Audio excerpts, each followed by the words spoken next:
This is the prevalence of mental illness among people experiencing homelessness as of 2015. And out of the 564,708 individuals experiencing homelessness, 140,000 or 25,000 suffered from severe mental illness. And that's pretty significant.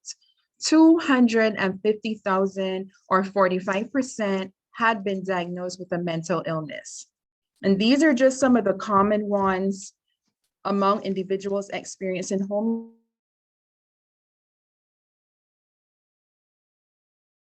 homelessness. Depression, just about, I would say 90-something% of individuals who come will share that depression was, that they're dealing with depression. Bipolar disorder, this makes an individual particularly vulnerable on the streets, as you could imagine. Schizophrenia, this makes an individual, again, particularly vulnerable on the streets. Anxiety disorder is another common one. Substance abuse disorder is another common. And I added post-traumatic stress disorder. It wasn't in the research that I found, but I added that one because I hear that one a lot. And just losing your home is a trauma, because if you may imagine not knowing where you're going to sleep tonight, where you're going to take a shower, what are you going to eat? That in itself is a trauma. But what is the intersection? Like our presentation spoke about, the title of mental health and homelessness is like a complicated relationship they have, because one kind of influences the other. So imagine you're at home, an individual, they have an apartment, but they struggle with maybe schizophrenia, or they struggle with depression.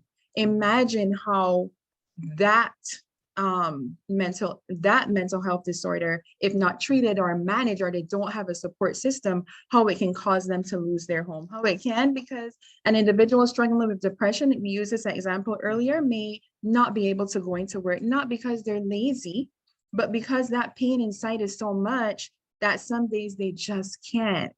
The depression, they just can't, they lose their jobs, they end up on the street. Well, on the street, guess what? That depression is going to get even worse. And there's so many individuals who said to me, I was ready to just end it.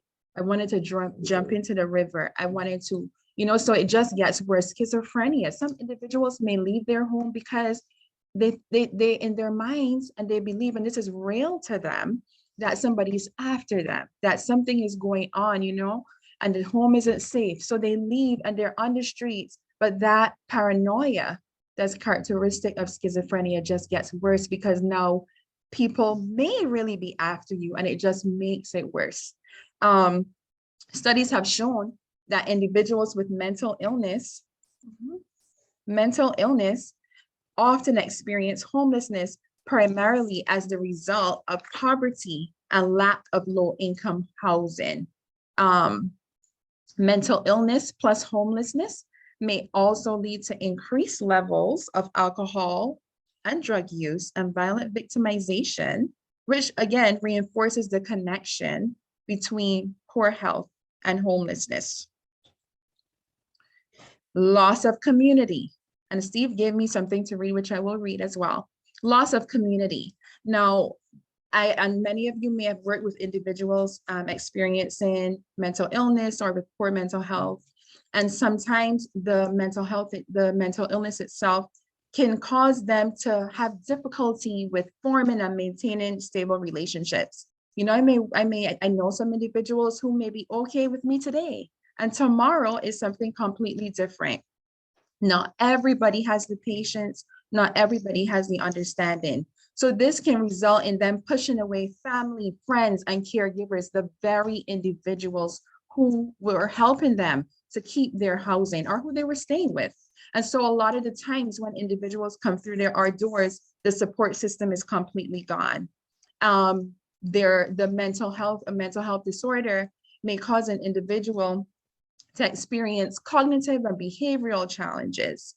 which may make it difficult to obtain or even maintain employment, as you can imagine, right?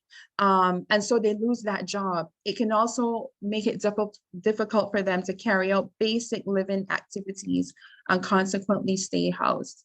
But I just want to reinforce that homelessness is a trauma.